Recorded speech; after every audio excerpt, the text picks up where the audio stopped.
But the CIA interviewed me, and they said, don't go back now, because they know who you are.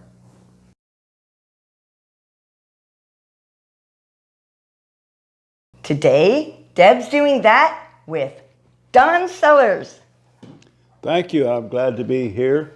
And this is going to be an amazing time for me because this is the first time I've done a podcast. So I hope it works well. It will work well. What makes a podcast work well is the guest. And this guest, Don, you have a lot to say, a lot of stories, a lot of life. You are 87? I will be 87 December 6th. December 6th. Yeah, you're so healthy for 86. I gotta say, you're healthier than I feel. Well, you've missed a lot of my stories because I've been in Toastmasters working 37 years now, and a lot of my stories came from my life before you joined. Yeah. I would say the majority of them.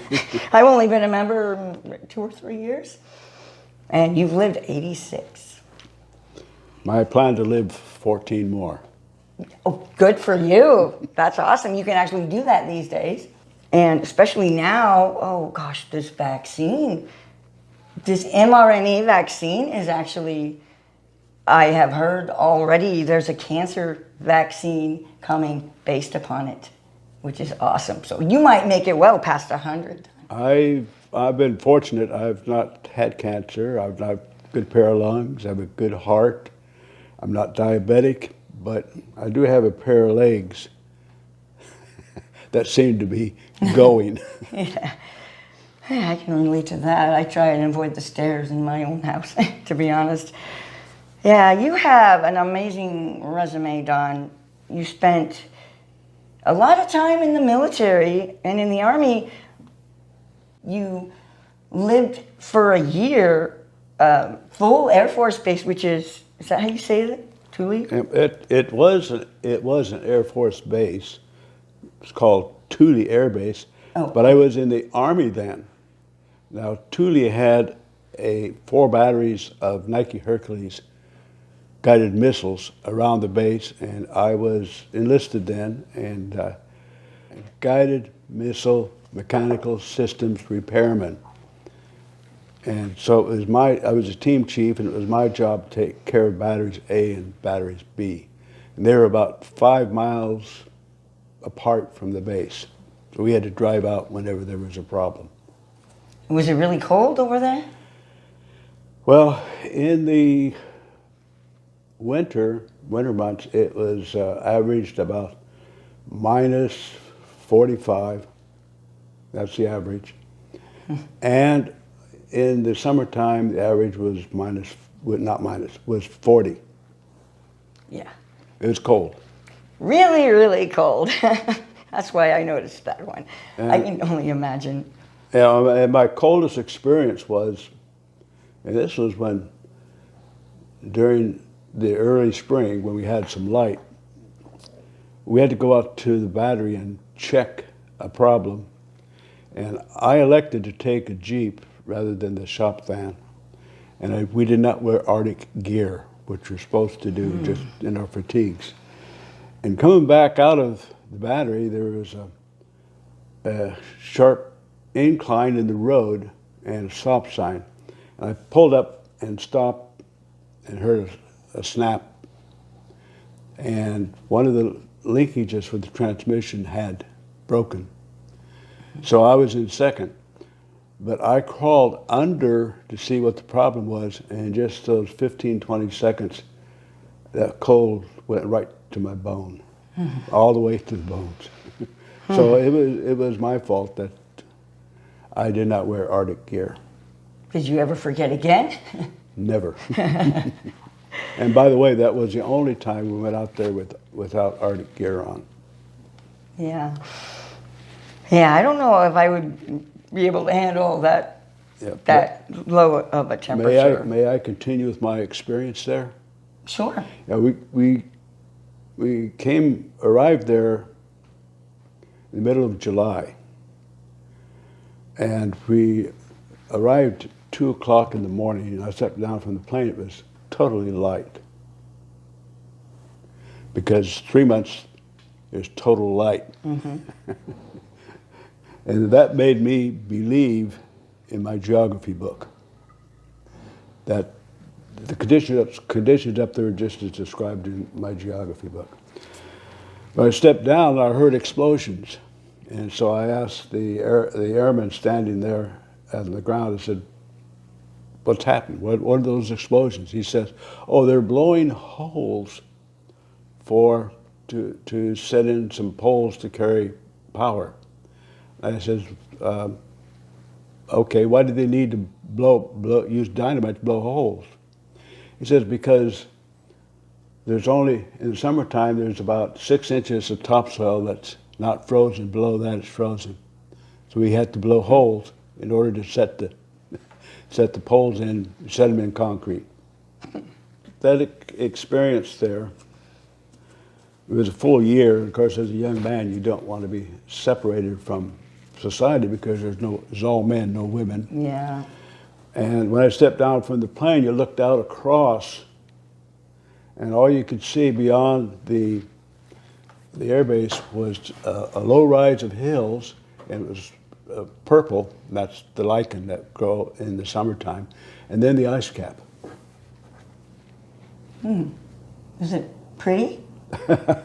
Well, yeah, it was pretty because most everything is gray and dusty. Yeah, it's just pretty barren, I imagine. Yeah. I also got bitten by an Arctic fox while there. Oh. No, each of the batteries was surrounded by a pack of 50 foxes. And there were silver foxes and red foxes. And I decided one summer day that I was going to feed a fox. So I got some scraps from the cook, went out there to feed the foxes, and I was throwing the scraps like this, and I decided I was going to feed one by hand.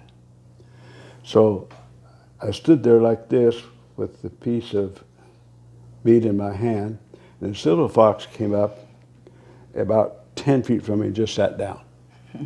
And finally I coaxed him. The only way he was going to get that piece of meat was to come and get it from me. So he started out at a dead run. And as he went by and grabbed that meat, a fang sank into my finger. That was on a Monday.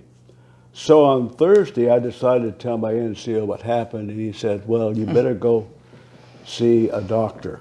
So I went to see the doctor and told him what happened, and he asked if I drew any blood, and I said, well, there's a couple of drops. And he said, well, I hate to tell you this, but any of the foxes that have gotten in a fight with huskies, all the huskies died from rabies. He said, maybe it's a mutant variety, and you won't have to worry. Well, they had the vaccine for rabies then, did they? No. I'm not quite sure. I've always heard that they put a big needle in your stomach and juice the stuff out.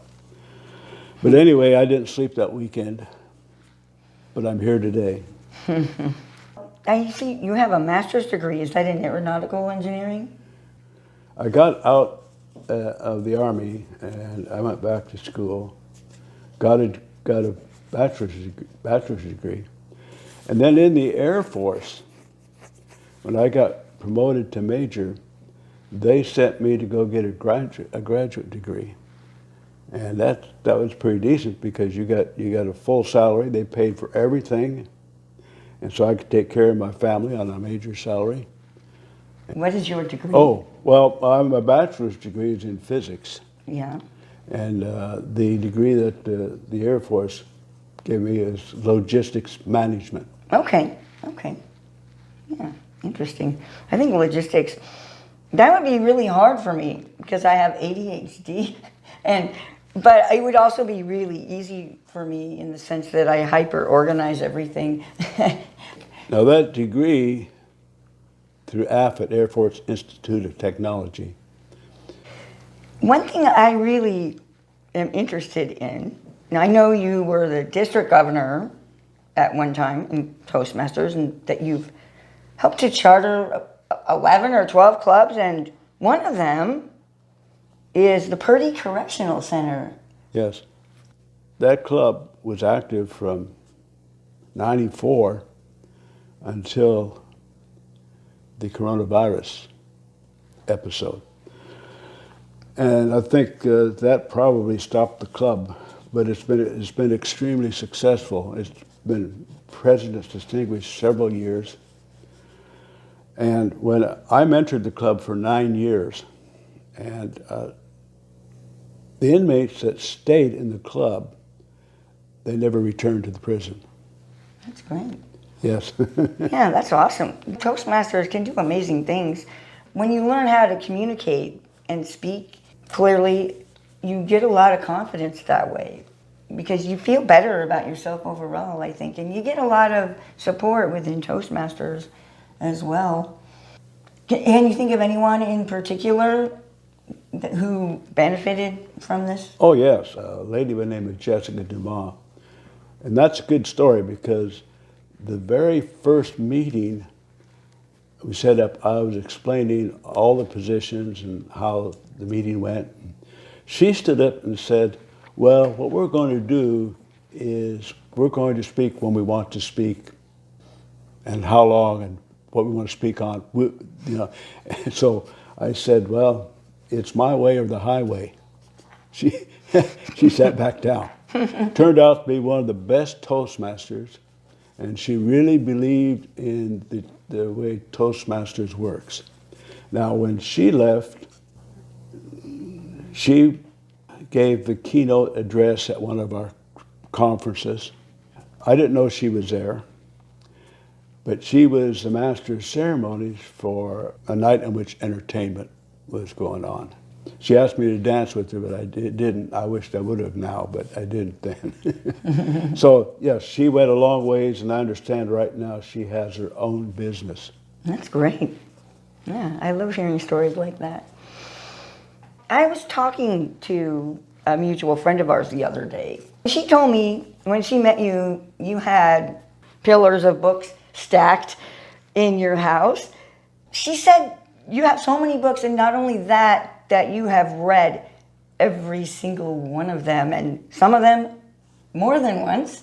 A lot of the books I've read, I no longer have. What happens is, I like a book so much, I give it to you to read, you never bring it back. And that really happens. And some of my best books have disappeared that way. But no, I've only read about a third of the books that I have. Another third I've partially read, and then the others are sitting, waiting to be read. And So you buy them faster than you can read them. Right. What are your favorite books to read? Used to be science fiction and fantasy. I read them by the bucketful. And now today, I can tell you what I don't read. Romance. I don't read that either. That is my least favorite genre. My absolute least favorite. Oh, okay. It's so just boring. I don't read romance very much anymore, but I bounce around between genres. I want to know about Mrs. Whatchamacallit. You have me there, Mrs. Whatchamacallit. Did I put that in my resume? No, you did not. Okay. This is a story that you authored that won third place in a literary contest and was actually published in a book. Yes. This was the second story I ever wrote. It's a short story. And when I finished the draft copy, and I found a website in Britain that said, if you send us your manuscript, and if we don't publish it, we will send you back an evaluation along 15 lines, and you only have to give us $10. I thought, wow. I put $10 in an envelope, sent it, and it wound up, they published it as written, and I know that because I got the galleys back, and I read the galleys. Another story there is, in Great Britain, you don't put periods behind Mr. and Mrs. They took them out, I put them back in. Well, I didn't know, so I Yeah. put them back in.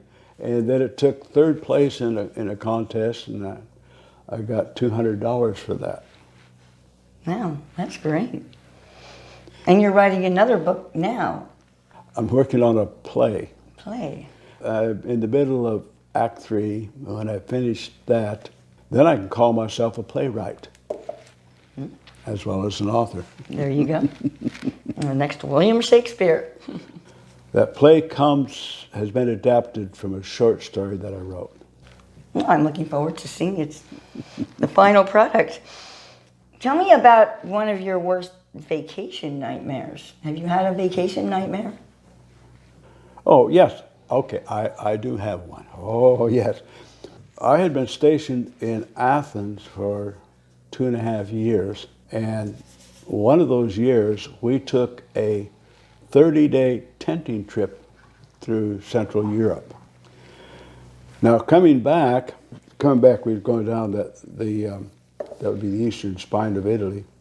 But I realized that when I got down into the boot, we'd have to cross the water to get back into Greece. I was going to be a day late if I did that, getting back. In other words, I would have been AWOL. So I decided at Trieste to cross over into Yugoslavia. That's when Yugoslavia was under Tito.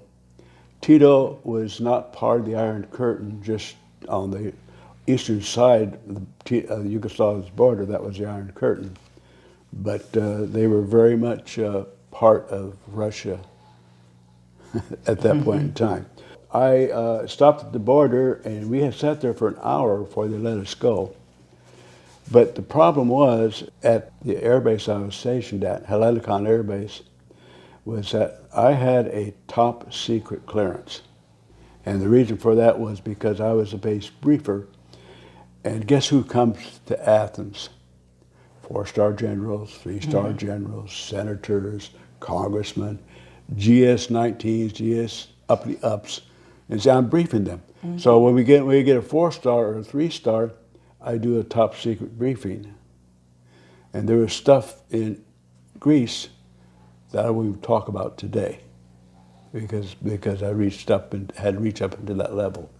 We traveled down through Yugoslavia, and the roads were bad, pitted bad. And when we stopped to eat at a restaurant, since we had dollars, we were the kings. And then as we traveled along, got into the countryside, farmers would yell up, they recognized we were English or American, and they would yell, cigarettes, cigarettes, cigarettes. Then we got to the border, we pitched our tent on the Yugoslav side. And in the middle of the night, I smelled smoke.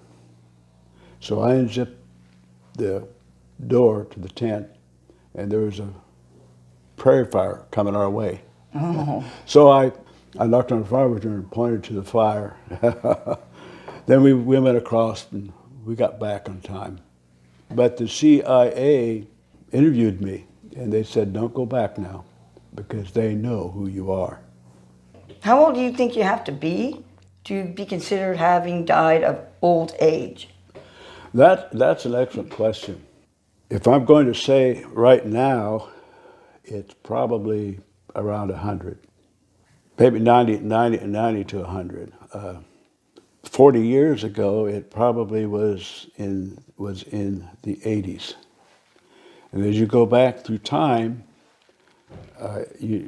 old age is considered to be earlier and earlier. In the future, because of medical things that are coming downstream, is you're going to find people living longer lives because they could take all these things that help them rebuild their body. The problem with that is it takes money to do that. So if you don't have the money, you can't do it. Yeah. But having people live longer, and then the number of people coming into the world because of birth rates, it's going to be a problem. And we're up around 8 billion people now. Yeah. Yeah, I suppose menopause could start getting later as we start living longer. And you can have kids maybe till you're 70, 50 years from now. That's an interesting thought. Don, how would the world be different if you had never been born? That is also an interesting question. How the world would be different? Well, there are 8 people who wouldn't be alive today. My 3 daughters and my grandchildren. What have they done in the world that's good? Well, my oldest daughter is a lawyer, and her husband is an international lawyer. My middle daughter is a very devout Christian, and she's going to be teaching at church next year. My youngest daughter teaches special ed. So there's a whole lot of effects there. And if I look at my life, well, we look at that prison at the club. Look how many people were just in the 9 years I was there.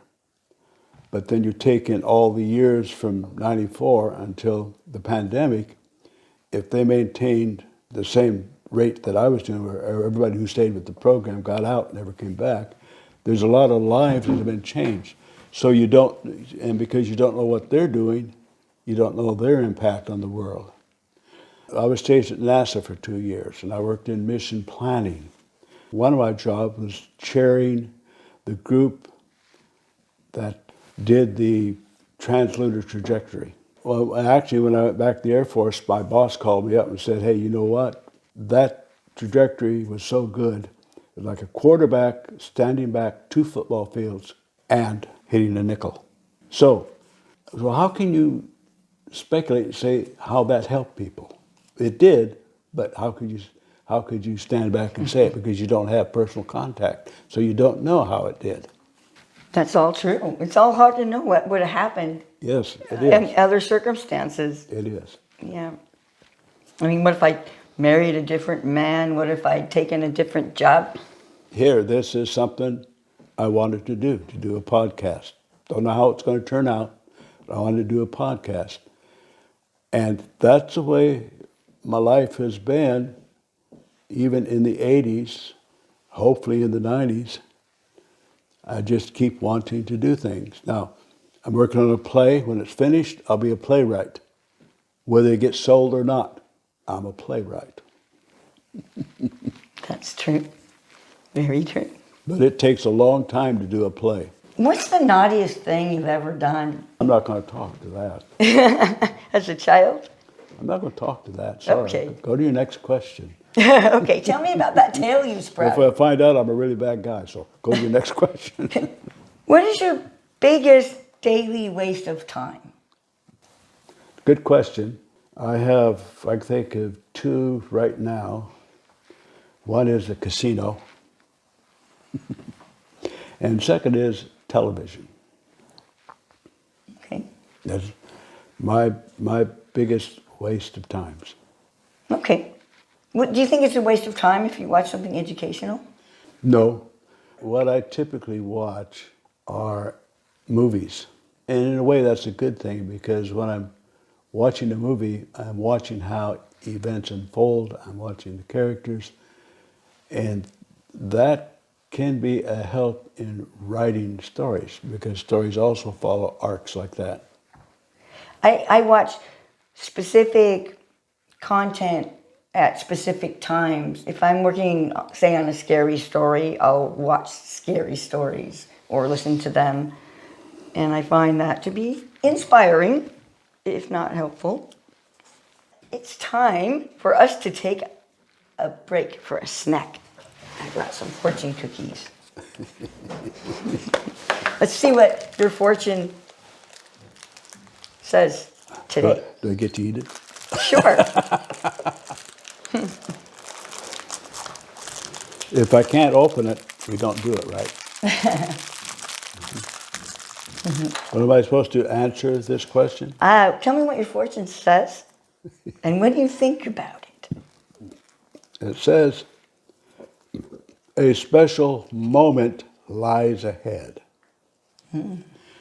So you want me to talk about the special moment? Yeah. What do you think that means? This is going to be the best podcast you've ever done, and people are going to come and look at it in droves.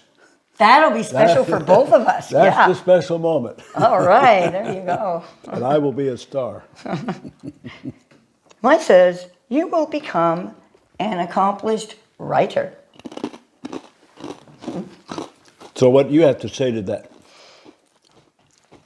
I have several stories that are in my head that I want to do for maybe projects at Toastmasters, but also for my channel. In order to tell the best story, I need to write it better. And I actually have been loosely, not seriously yet, but just slowly getting into it because I have a million things I'm trying to do at once, is learn story writing skills. Okay. I have the opportunity for you. I belong to a writing group called Wandering Genres, and we meet by Zoom. Andy's a part of that group. Okay. So you're welcome to join us and start with the learning writing skills. That sounds interesting. I'll have to check that out. Thank you, Don. Thank you very much for talking to me, Don. Deb did that with Don Sellers, a very accomplished everything. Well, I thank you. The time went by like this. I feel like I just started. We're already here at the end. Wonderful experience. And I thank you. I had a lot of fun. Thank you, Don. Deb did that with Don Sellers.